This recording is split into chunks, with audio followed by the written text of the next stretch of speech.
भगवान तुम्हारा हर समय मंगल विधान रचे हुए हैं। उनके हर विधान में बड़ा प्रेम उनका छुपा हुआ है, अहेतुकी कृपा छुपी हुई है। उनकी दया सब पर है, सब पर मोरी बराबर दाया, भगवान कहते। तो अनुभव में क्यों नहीं आती? तो दया का उल्टा करो, याद। तुम अभी संसार के भोगों की याद में हो, प्रभु से विमुख हो, और वो कृपालु तुम पर कृपा कर रहा है, तुम्हें अनुभव में नहीं आ रहा।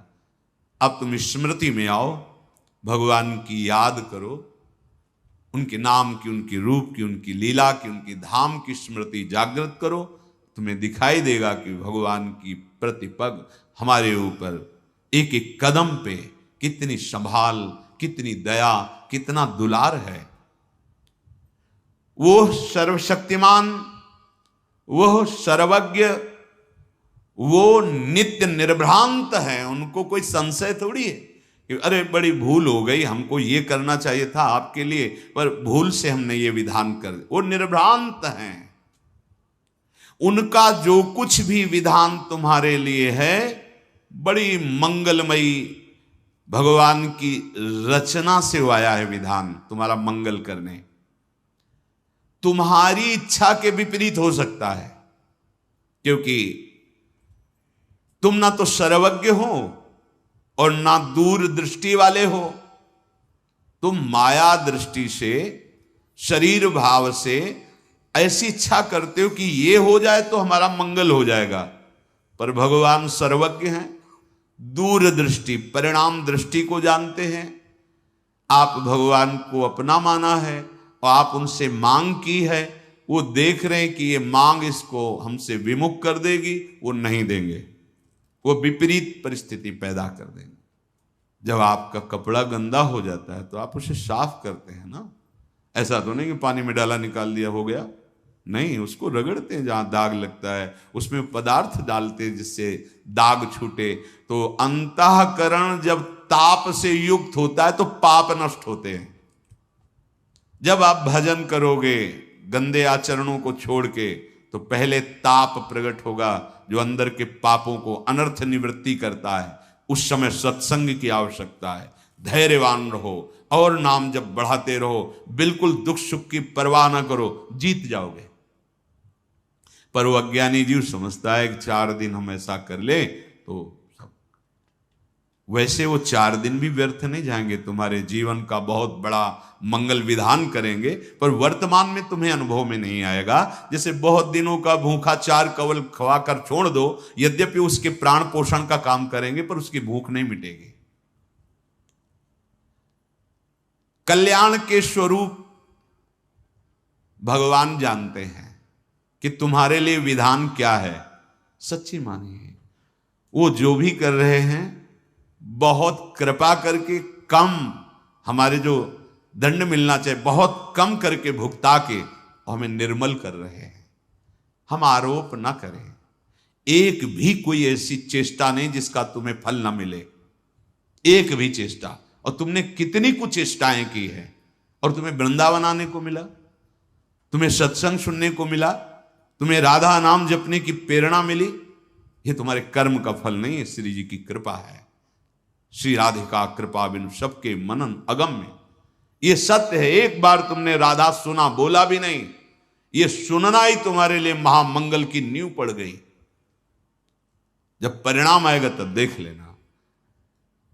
अभी आप वर्तमान में आनंदित हो जाएं, इसके लिए निरंतर राधा राधा राधा, और पूर्व जो रच चुका है हमारे लिए शरीर के साथ सुख दुख विधान, उसको सह जाओ। बहुत कम में आएगा और सहने की सामर्थ्य भी मिलेगी, और आगे परमानंद है।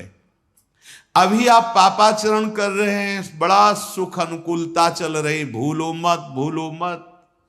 तुम्हारे पुण्य नष्ट किए जा रहे हैं तुम्हें महान दुख प्रदान करने के लिए। पाप कर्म करते हुए सुखी और फूल रहे हो, वो पुण्य नष्ट हो रहे हैं। पाप नया तैयार हो रहा है, पुराना तो स्टॉक है ही। जब दोनों का संयोग होगा तब तुम्हें पता चलेगा। इसलिए वर्तमान की परिस्थिति को भजन से मत नापो। तुमसे भूल हो सकती है, भगवान से नहीं। वो सर्वज्ञ हैं। तुम अपना मंगल जो सोच रहे हो अमंगल हो सकता है, भगवान जो तुम्हारा मंगल सोच रहे हैं उससे नहीं। विश्वास करो, भगवान कभी, पूज्य राधा बाबा के शब्दों में, कि भगवान की ताकत ही नहीं कि वो अमंगल कर सके। जैसे सूर्य की ताकत ही नहीं कि अंधेरा कर सके। भाई सूर्य भगवान विराजमान, दिखाओ अंधेरा, तो कहेंगे हम जाएंगे तभी अंधेरा होगा, हमारे सामने तो अंधेरा हो नहीं सकता। तो भगवत विमुख का अमंगल हो सकता है, भगवत सन्मुख हो तो भगवान की भी ताकत नहीं कि अमंगल कर दें। नहीं बोले भगवान मार सकते हैं, तो जिनको भगवान ने ऐसी लीला की उनको वो पद मिला जो मुनि जनों को मिलता है। बड़े बड़े साधन परायण तपस्वी मुनि जिस पद की आकांक्षा करते हैं, भगवान ने जिनके साथ ये उद्धार लीला की, वो मुनिजन वांछित परम पद को प्राप्त हुए। भला अमंगल कर पाए? भगवान अमंगल नहीं कर सकते। अगर भगवान को कहा जाए कि तुम्हारी ताकत हो तो हमें हमारा अमंगल करके दिखाओ, तो भगवान हार जाएंगे। भगवान मंगल भवन है, वो अमंगल कर ही नहीं सकते। हां, भगवत विमुख होने पर अमंगल हो जाएगा। तो तुम उपासक हो, भगवान की असीम शक्ति है, उस असीम शक्ति में सब कुछ सहज में करने की सामर्थ्य है, पर वो तुम्हारी इच्छा के अनुसार नहीं कर रहे। इसका मतलब भगवान की मंगलमयी इच्छा हमारे ऊपर लागू हो गई। अब हमें भगवत प्राप्ति में कोई संशय नहीं। अर्थात उपासक को एक तो इच्छा ही नहीं करनी चाहिए, अगर इच्छा है तो भगवान के सामने रखकर छोड़ देना चाहिए। आप जो आपको भावे सो करो। आप स्वतंत्र हो, आपको लगे कि इस इच्छा पूर्ति से मंगल होगा तो आप कर दो, और आपको लगे कि नहीं होगा तो आप कभी मत करना, ये छूट दे दो। नहीं, ये छूट इसलिए कि तुम्हारी श्रद्धा और विश्वास डगमगाएगा नहीं। भगवान की सर्वज्ञता, सर्वशक्ति, सौहार्दता, मंगलमयता पर तुम विश्वास करो। अपनी स्वतंत्र इच्छाओं से कभी तुम मंगल स्वरूप को प्राप्त नहीं हो सकते। प्रभु की अहेतुकी कृपा, प्रीति, सौहार्द, सर्वज्ञता आदि पर विश्वास करके तुम जब अपनी इच्छा को प्रभु के चरणों में समर्पित कर देते हो, और वो इच्छा जब पूर्ति नहीं होती और आप विचलित होते हो, तो भगवान कृपा करके सत्संग दिलवा देते हैं।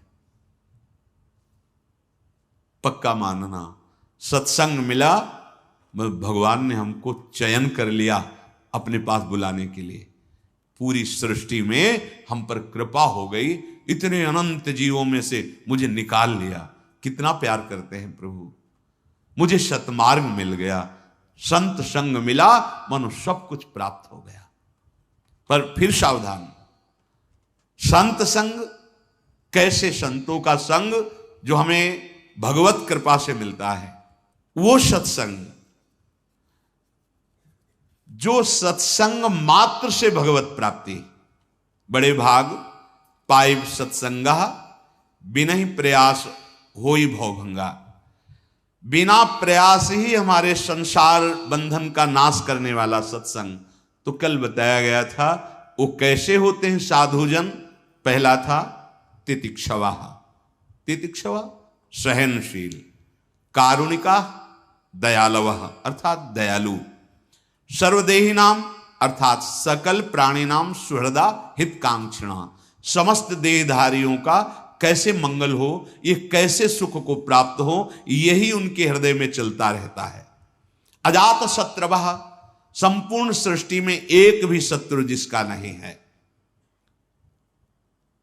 ना जातो शत्रुवो येषाम ते तथा अजात शत्रवः, पैदा ही नहीं हुआ जिनका शत्रु, अर्थात किसी से द्वेष नहीं। अद्वेष्टा सर्वभूतानाम मैत्रः करुणैवच, सबसे मित्रता का भाव, सबसे करुणा का भाव, किसी पर दोष दर्शन नहीं, किसी से द्वेष नहीं। अजात शत्रवः साधवा साधुभूषणा, ये परम सुशीतल शीलवान साधुता के लक्षणों को धारण करने वाले, मानो साधुता ही उनका आभूषण है, ऐसे संतजन। मयि अनन्य भावेन भक्तिम कुर्वन्ति ये दृढ़ाम। मयि अनन्य अर्थात एकाग्रेण निष्कामेन कर्मणा मनसा अंतःकरणेन दृढ़ाम भक्तिम कुर्वन्तु। शरीर से, मन से, वाणी से एकमात्र अपने आराध्य देव का आश्रय, एक भरोसो, एक बल, एक आस विश्वास, सब हमारे भगवान के स्वरूप है। पर हम जिनकी उपासना, जिस नाम की, जिस रूप की, उसमें अनन्य भाव। मयि अनन्य भावेन, एक अनन्य भक्ति का स्वरूप है। ये अगर नहीं होगा तो आगे वाला अनन्य भाव नहीं आएगा। पहला स्वरूप है सो अनन्य गति जाके असमति न टरे हनुमंत, मैं सेवक सचराचर रूप स्वामी भगवंत। ये बहुत जरूरी है। साहब मेरे प्रभु, सच्ची सच्ची मेरे प्रभु ही है। छुपा छुपी का खेल खेल रहे हैं, बाहर ही नहीं अंदर ही छुपे हैं। ढूंढ रहे हो बाहर, छुपे अंदर हैं।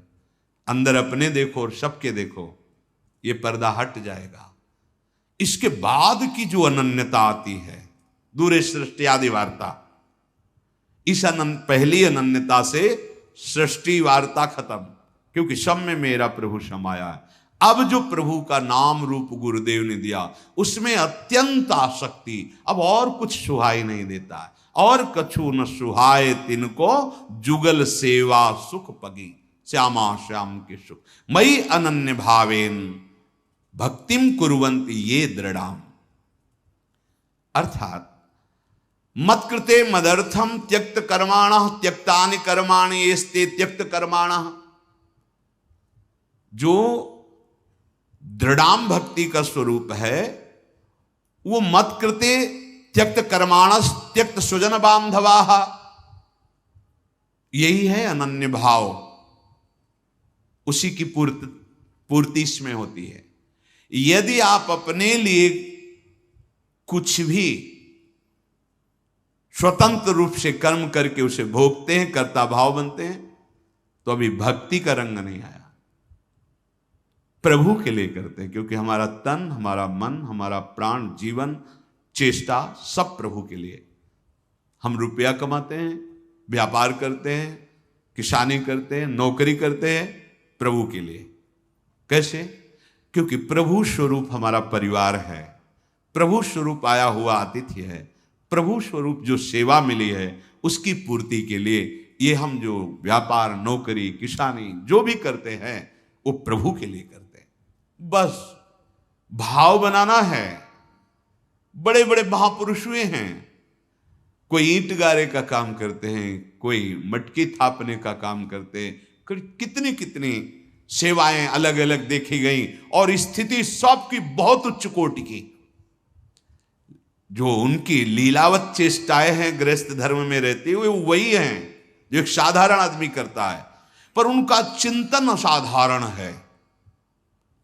जब हम संत शब्द सुनते हैं तो हमारे सामने कोई भेष होता है, ये तो आचार्य परंपरा का दिया हुआ है। वास्तविक साधुता का स्वरूप तभी माना जाता है जब ये लक्षण होते हैं, जो लक्षण भगवान वर्णन कर रहे हैं। ये किसी में भी हो सकते हैं, स्त्री शरीर में हो सकते हैं, पुरुष शरीर में हो सकते हैं, गृहस्थ में हो सकते हैं, विरक्त में हो सकते हैं, बालक में हो सकते हैं, जवान में हो सकते हैं, बूढ़े में हो सकते हैं।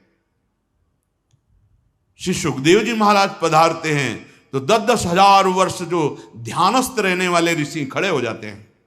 16 वर्ष की अवस्था है स्थिति। मयि अनन्य भावेन भक्तिम कुर्वन्ति ये दृढ़ाम। जो अनन्य भाव से मेरी भक्ति करते हैं। अनन्य भाव में बाधक क्या है?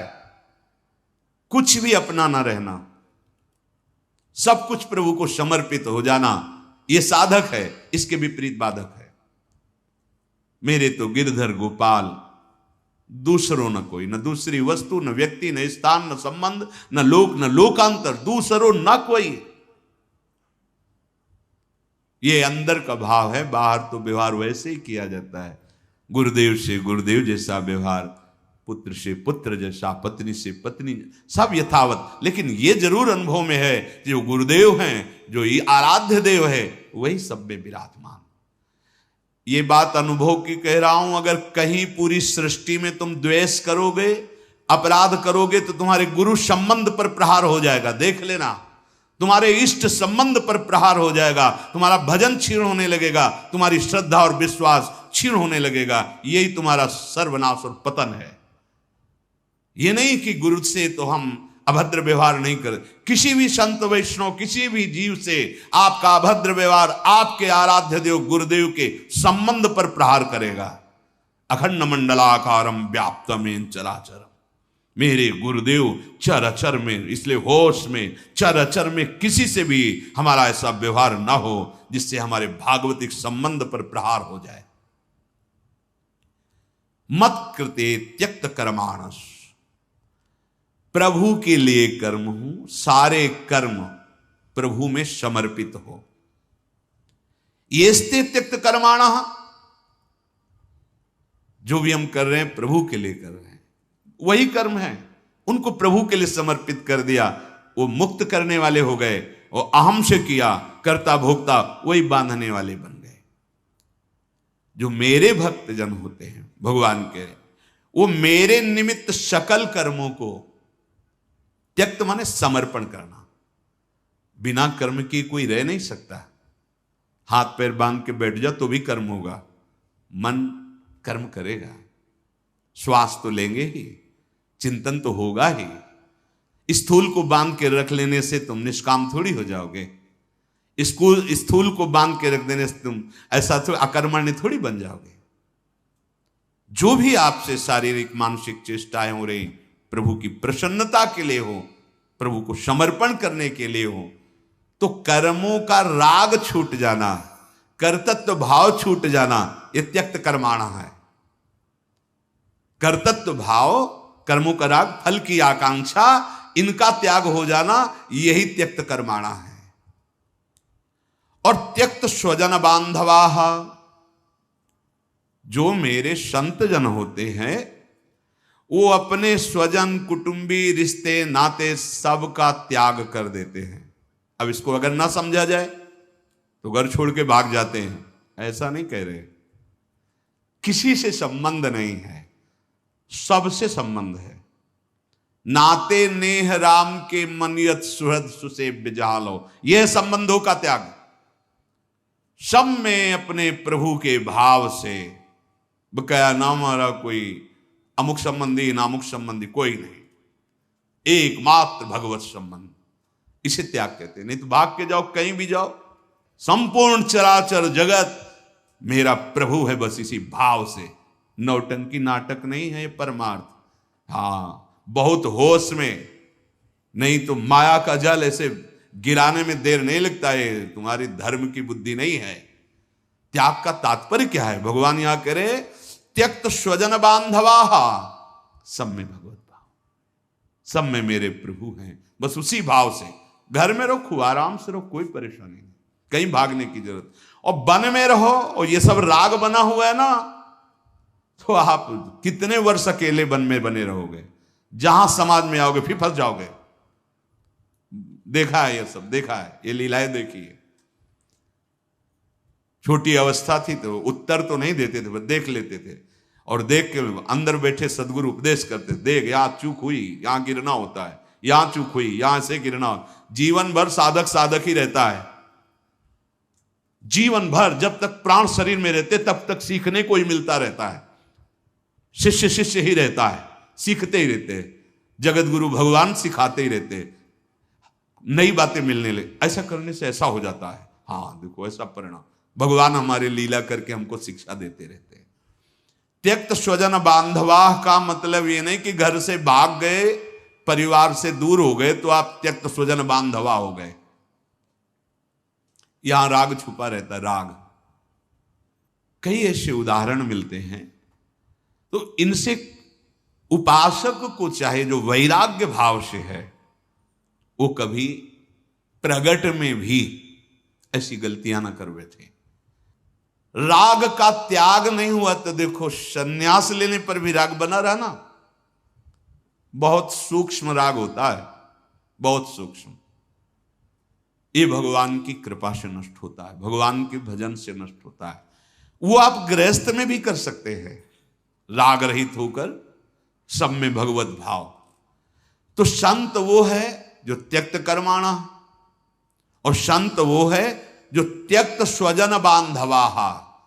या तो हमारे सब स्वजन बांधव हैं या तो कोई नहीं है।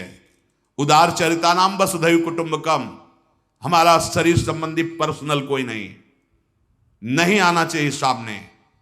जैसे सब वैसे तुम अगर ये भाव रख कर आओगे कि हम आपके शरीर संबंधी हैं, तो यहां किंचन मात्र भी आपको मान नहीं मिलेगा, और हो सकता है आपके साथ कटुता आपको अनुभव, ऐसा व्यवहार हो। नहीं, संपूर्ण जगत में जैसा तुम्हारा व्यवहार है वैसा ही होना चाहिए। अगर तनिक भी बिगड़ा तो परमार्थ भ्रष्ट करने के लिए देवता लोग इनको प्रेरित करते हैं। ये केवल स्वार्थ के पथिक हैं, ये परमार्थ का बिल्कुल ज्ञान नहीं रखते। तुम्हें और अपने को भ्रष्ट करना ये जानते हैं, ऊंचे उठाना नहीं जानते। त्यक्त स्वजन बांधवा, इसे बहुत अच्छे से समझ लो। ये जो शासन किया जाता है कि आप अपने प्रियजनों से दूरी बना के रखिए, क्योंकि हमारे परम प्रिय प्रभु के परिचय में यही बाहरी रूप और बाहरी संबंध बाधक हैं। अगर गृहस्थ में हो तो भगवत भाव से उनका सेवन करो, और विरक्त में हो तो दूरी बना के रखो। भगवत भाव होते हुए भी दूरी बना के रखो। जैसे सब भजन करे, अगर कोई भजन मार्ग में चल रहा, चलिए आप भी भजन मार्ग में चलिए। संबंध का पोषण, शारीरिक संबंध का पोषण, आप हमारे अमुख हैं इसलिए आपके लिए विशेष आसन, विशेष व्यवस्था। तो गए आप विशेष से, जहां आप विशेष चढ़ना चाहते थे वहीं गए, बहुत देखा है। इसलिए उपासक को त्यक्त स्वजन बांधवा। भगवान श्री राम जी महाराज कहते हैं, जननी जनक बंद सुत दारा, तन धन धाम सुहृद परिवारा, सबकी ममता ताग बटोरी, मम पद मन बांध बरडोरी। यदि आप उधर से उदासीन हो जाएंगे तो भगवान उधर संभाल लेंगे। प्रणत कुटुंब पाल रघुराई, जो शरणागत अनन्य भाव से भगवान में समर्पित हो जाता है, भगवान उसके परिवार की बागडोर अपने हाथ में ले लेते हैं। प्रणत कुटुंब पाल रघुराई, शरणागत के परिवार का भी पालन भगवान स्वयं ले लेते हैं अपने हाथ में। वैसे तो विश्वंबर विश्व का पालन करते हैं। मोह से आविष्ट चित्त होकर के किसी भी तरह का जो विरक्त का व्यवहार अपने स्वजन बांधवों से होता है, वो परमार्थ का नाश करने वाला होता है। भगवत भाव से जैसे सबसे, वैसे ही इतना भी विशेषता नहीं होनी चाहिए। वैसे ही व्यवहार, विशेषता भगवत संबंध की होती है, शरीर संबंध की नहीं। माया का जाल है, सावधान होकर। भगवान का आदेश है त्यक्त स्वजन बांधवा। हरिवंश महाप्रभु का आदेश है दूरादपास स्वजनान। ये जो स्वजन का वेश रखकर हमारी चित्त वृत्ति का अपहरण करने और हमारे धर्म जो वैराग्य मार्ग है उसको जो भ्रष्ट करने की चेष्टा की जाती है, इससे उपासक सावधान रहे। सब में हमारा ये सब भगवत स्वरूप जगत हमारा परिवार है, क्योंकि हम प्रभु के तो सब प्रभु के जन हैं। ये भाव, उदार चरिता नाम वसुधैव कुटुंबकम। हमारा परिवार इतना बड़ा नहीं है, अनंत ब्रह्मांड हमारा परिवार, क्योंकि हमारे पिता, हमारे स्वामी, हमारे मालिक भगवान हैं। वो इस विस्तार रूप से प्राप्त है। अगर कहीं भी तनिक भी राग रख करके तो फिर बंधन देखा है। मदाश्रया कथामृष्टा श्रृण्वन्ति कथयन्ति च, उनको केवल मेरा आश्रय होता है। मदाश्रया, गुरु मंत्र गुरु उपदेश तुम्हारी संपत्ति है। भगवद आश्रय लिया है, जहां दिखाई दे खटपट वहां से निकल पड़े झटपट, राधा राधा राधा। समझ रहे? शिष्य का मतलब क्या है? गुरु की वस्तु को समझो। फकीर का स्वभाव कैसा होता है? जहां हुई खटपट, कमंडल उठाया चल दिए झटपट, कोई मतलब नहीं। मदाश्रया, भगवद आश्रय। बैंक बैलेंस का आश्रय नहीं, बिल्डिंग का आश्रय नहीं, भोजन का आश्रय नहीं, एकमात्र गुरुदेव के मंत्र उपदेश का आश्रय। गुरु परतंत्र नहीं बनाता, गुरु स्वतंत्र बनाता है। तुम किसी वस्तु व्यक्ति के परतंत्र हो तो गुरु के विधान में नहीं हो, स्वतंत्र। कैसी स्वतंत्रता? न काम, न क्रोध, न लोभ, न मोह, न मद, न मत्सर, न अपने शरीर की परवाह, न कल्याण की परवाह, निरंतर भगवदानंद में मस्त। जिधर धक्का लगा कदम बढ़ गए। जय गुरुदेव। पूरा विश्व हमारा गुरुदेव का स्वरूप। ये लड़ाई झगड़ा, ये मकान रुपया पैसा का बंटवारा, ये मेरे, ये सब संसारिकता है। नहीं, केवल जीवन यापन के लिए, भगवत प्राप्ति के लिए श्री जी ने सुविधाएं की है। न हमारा अधिकार न आपका अधिकार है। जगत की वस्तु जगत में ही रह जाएगी। अपना काम बना लो। हमारे अधिकार में श्यामा श्याम आ जाएं, हमारे अधिकार में उनका नाम आ जाए। इतना बल हृदय में हो जाए कि एकमात्र भरोसा लाडली लाल का। मदाश्रया, ये बहुत समझने की बात है।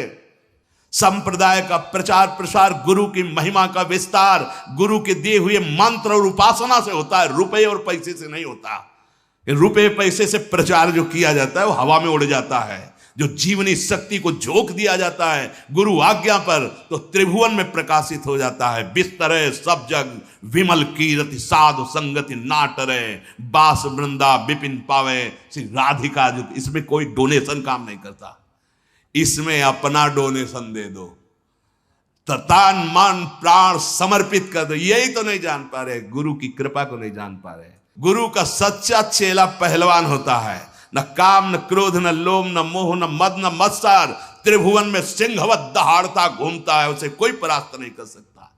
जो माया का चेला है, जो रुपए पैसे का चेला है, एक दिन व्याख्या की थी कि गुरु पत्नी गामी किसे कहते हैं। हर गुरु की पत्नी थोड़ी होती है, गृहस्थ गुरु की पत्नी हो सकती है। विरक्त की, विरक्त का जो भागवतिक वैभव आंतरिक है उसको ना पा करके प्राकृतिक वैभव जो मायाकृत उनके सामने इकट्ठा हुआ है उसके भोग करने की लालसा रखना, ये गुरु पत्नी गामी का अपराध है। गुरु की प्राकृतिक जो वैभव एकत्रित हुआ है उसको लक्ष्य में रखकर शिष्य बनना और उसका भोग करके आनंदित होना, यही गुरु पत्नी गामी का लक्षण है। गुरु की आंतरिक संपत्ति श्यामा श्याम, और उस पर हमारा अधिकार है बिना किसी के दिए, क्योंकि गुरुदेव ने नाम और मंत्र के रूप में दे दिया है। इसलिए सबसे प्रार्थना है इस बात को समझिए, चाहे गृहस्थ हो चाहे विरक्त, मदाश्रया भगवदाश्रय।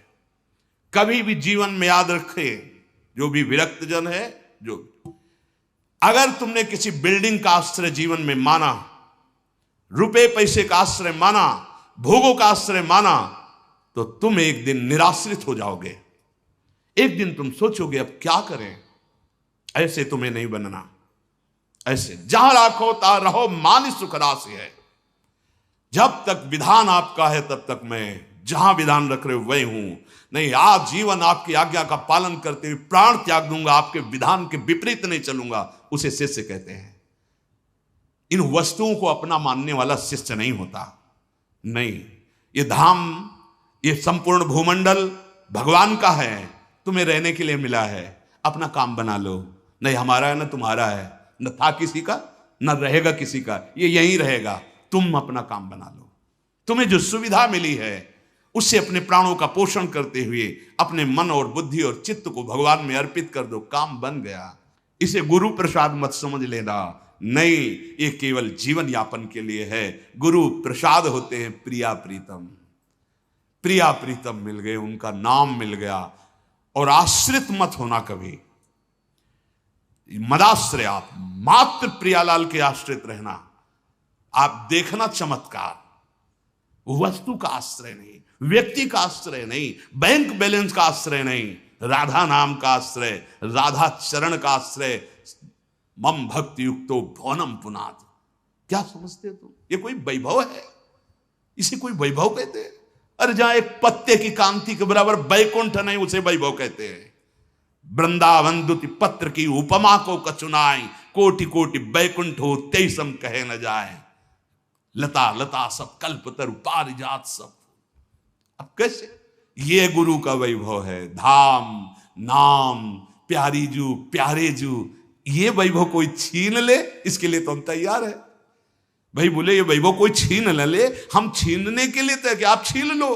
हम तो महिमा तेरी कहा कहूं श्री हरिवंश दयाल, तेरे द्वारे बटत है सहज लाडली लाल। ये तो हम छिनवाना चाहते हैं कि आप राधा नाम छीन लो, आप प्रियालाल की सेवा छीन लो, आप प्रियालाल पर अपने प्राण बना लो उनको।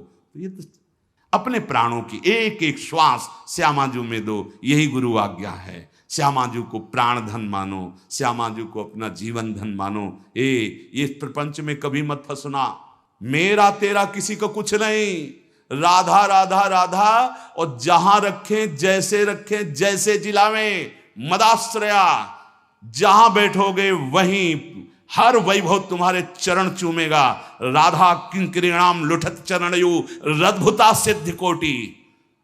सिंह का बच्चा सियार नहीं होता है, ध्यान रखना। सिंहवत जीवन व्यतीत होता है बैरागियों का, अंग अंग कट जाए गल जाए पर उनको विषय दैन्यता नहीं आती। हाँ, वो जो सबसे बड़ा महान है वो फिर देखता, पहले देखता है। अगर तुम्हारा काम इनके हाथ जोड़ने से बन जाता है तो काय को आएगा? नहीं, बने तो रघुवर ते बने, बिगड़े तो भरपूर। अंदर की बात समझ लो, हमारी वाणी ही तुम्हारा संपत्ति है, हमारा मंत्र, हमारी उपासना ही तुम्हारा वैभव है। और अगर ऐसा चल रहे हो तो हमारी कृपा ही तुम्हारा कवच है, कहीं भिन्न नहीं कर। ये हमारी सब, हम आचार्य चरण के गुरुदेव के बोल रहे हैं वचन। संप्रदायकार अपने इष्ट का, अपने गुरु का जो प्रकाश है वो यहां से होता है, छाती से। तन्मयता पूर्वक उनमें लगे रहो। एक भगवत प्राप्त हो गया तो रण विजय प्राप्त हो गई। ये युद्ध का जो विजय श्री है, एक भगवत प्राप्त हो जाए, इस मार्ग में चलो। जो मार्ग है वो भगवत प्राप्ति के लिए है। मदाश्रया, इस शब्द को याद कर लो। कोई आश्रय न बनने पावे तुम्हारे हृदय में प्रभु के सिवा। जहां रख रहे हैं, जैसे रख रहे हैं, अधीनता ना आने पावे कि अगर कल हम हटा दिए जाएंगे तो हमारा जीवन क्या होगा। तो हट जाना चाहिए तुम्हें। पहले जीवन को परिपक्व करके देखो कि भूखे रह करके, आकाश के नीचे रह करके हमारी स्थिति श्री जी में रहेगी कि नहीं रहेगी। अगर है तो फिर रुक जाओ आकर के, कोई परेशानी नहीं। और अगर नहीं लग रहा है तो इसे कसो। पहले साधु को अपने को कस के देख लेना चाहिए। किसी भी परिस्थिति में मेरा भगवत विस्मरण तो नहीं हो जाएगा, चेक कर लेना चाहिए अपने को। अगर हाँ ठीक, तो फिर अब महलों में रखो, चाहे झोपड़ी में बांध दो। ऐसे नहीं कि विषयों का सेवन करके तुम्हें डर लग रहा है कि ये विषय छूट जाएगा तो मैं कैसे जीऊंगा। तो अभी लड़ाई अधूरी और कच्ची है, फिर बाद में इसी में लड़ाई झगड़े में फंस जाता है चित्त। संपूर्ण वृंदावन तुम्हारा है, संपूर्ण वैभव श्री जी का तुम्हारा है, क्योंकि संपूर्णतया तुमने श्री जी का आश्रय लिया है। सावधान, चिंतन करो और मन को प्रियालाल में लगा करके बेपरवाह हो जाओ अपने जीवन से भी। ये जीवन जीवन नाथ को समर्पित है। जैसे अर्जुन बैठे हैं रथ में बेपरवाह, क्योंकि सकल लोक चूड़ामणि श्री कृष्ण ने बागडोर संभाल ली, ऐसे तुम्हारी बागडोर आचार्य चरण ने संभाल ली। तिहारे आगले पाछले अपराध हरिवंश खेवी। बिल्कुल विषय आश्रित नहीं होना, स्थान आश्रित नहीं होना, एकमात्र भगवद आश्रित रहना। तो आपका जीवन का जो लाभ है वो लड़कते लड़कते ऐसे चलोगे ना धीरे धीरे, तो भी वो दौड़ के आके मिल जाएंगे। जीवन निर्विकार, भगवद आश्रित, भगवत चिंतन परायण। श्री राधा वल्लभ लाल।